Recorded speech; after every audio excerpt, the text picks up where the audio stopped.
I'm getting too old for this shit. Infamous. Exclusive to the PS3, Infamous offered players the chance to live out their superhero fantasy and unleash electrical-based powers on their enemies. Unlike most superhero games, Infamous allows you to either play the hero or the villain, and it's up to you to decide whether you will save the city or drag it down further. A nice parkour feature combined with your superpowers made navigating the city a lot of fun, and there were plenty of power-up collectibles to obtain as you explored. The game went on to receive a sequel which improved on the foundations of the first game and was critically acclaimed. A third game called Infamous Second Son was released as an early exclusive for the PS4 and was also well received for its fun gameplay and impressive graphics. The series seems to be on ice for now, but I for one would certainly be excited for a fourth instalment. Batman: Arkham Asylum. Many superhero games come in the form of low-quality tie-in games for their movie counterparts. However, in 2009, Rocksteady released Batman: Arkham Asylum and proved that superhero games can be truly great. Arkham Asylum is a mature Batman game that follows the Caped Crusader as he tries to take down the inmates of Arkham Asylum after Joker breaks them free. Arkham Asylum just oozes atmosphere, and the villains are presented in a way that makes them feel genuinely dangerous. Joker is more sadistic than ever, Killer Croc is an unstoppable force, and the Scarecrow's fear toxin is used to excellent effect. When you're not following the main mission, Arkham Island is full of collectibles and secrets that add more to the story, including excellently voice-acted audio logs which allow you to listen to therapy sessions between the doctors and Arkham's most notorious inmates, some of which get seriously dark. The combat system makes you feel every bit as badass as Batman looks in the films, and you're also encouraged to stealthily take down rooms of goons in order to sow fear into the others and make them more open to takedowns. No Batman game would be complete without allowing you to make use of Batman's vast array of gadgets, and the world's greatest detective is also forced to use his brain, as there are plenty of puzzles to solve courtesy of the Riddler. The game was a huge success and several installments have since been released and paved the way for other high quality superhero games such as last year's Spider-Man. Halo ODST. Following the critically acclaimed and long awaited release of Halo 3, the Halo franchise was at the top of its game in 2009. Developer Bungie could have played it safe with another game about Master Chief, but instead it opted to do things differently and chose to put players in the much more vulnerable boots of a regular human combatant who's an orbital dropship trooper, and the story takes place during and after the events of Halo 2.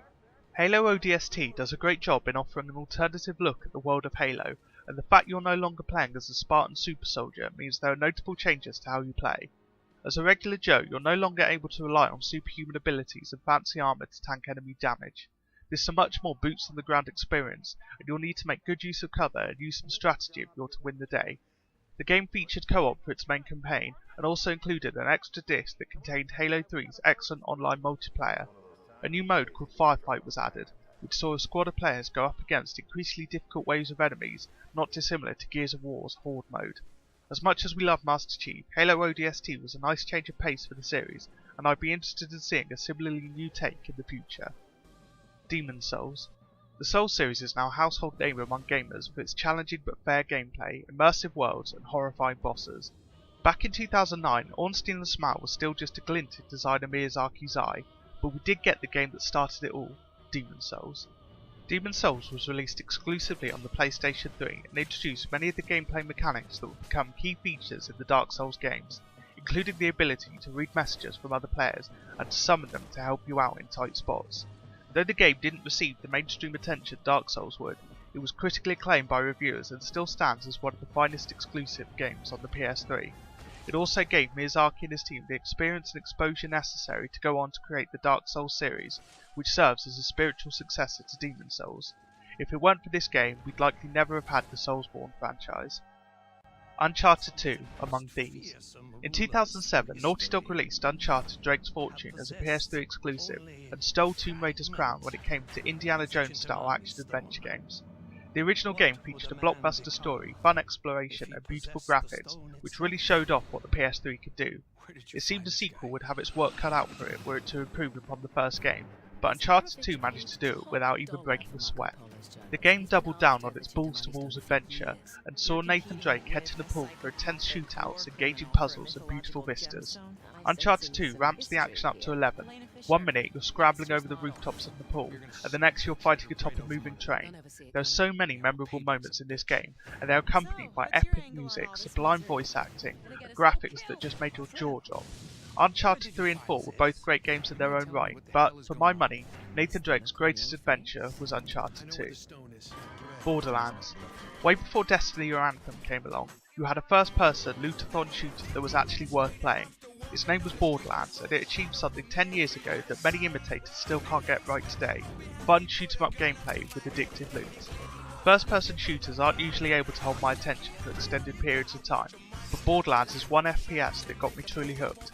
On paper, the game seems pretty standard.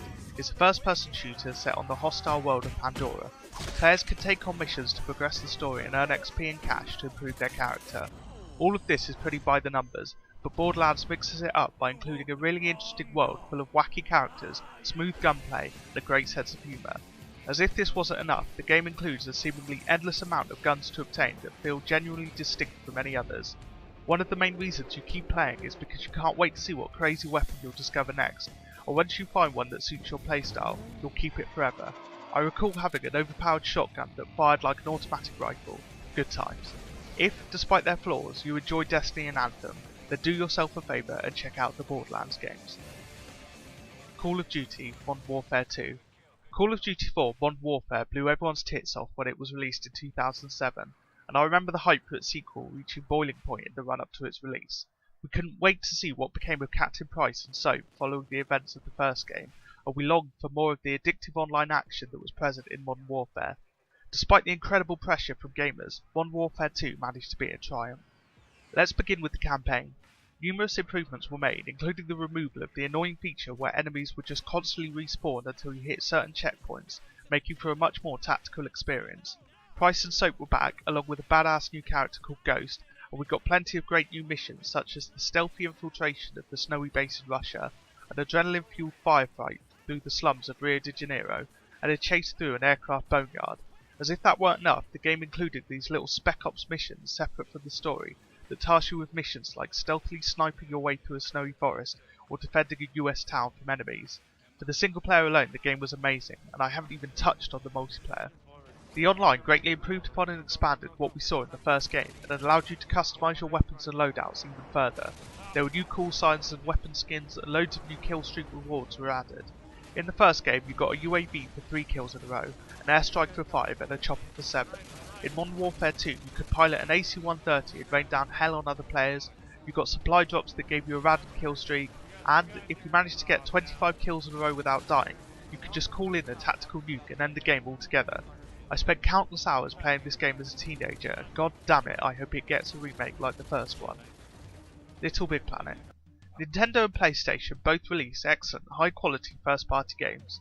PlayStation is known primarily for its immersive, usually single-player, narrative-driven games like God of War and Shadow of the Colossus, while Nintendo is known for its incredibly fun platforming games such as Mario and Donkey Kong, which often include co-op modes so you can play with friends.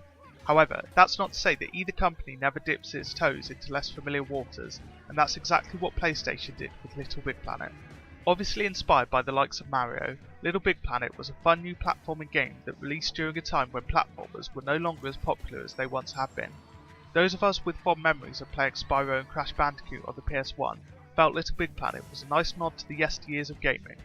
The game features a gorgeous art style and sees you controlling the absurdly cute Sackboy, who would quickly become an iconic mascot for PlayStation. Levels were inspired by different regions and cultures from around the globe, and, as if it couldn't get any more charming, the game was narrated by the dulcet tones of Stephen Fry.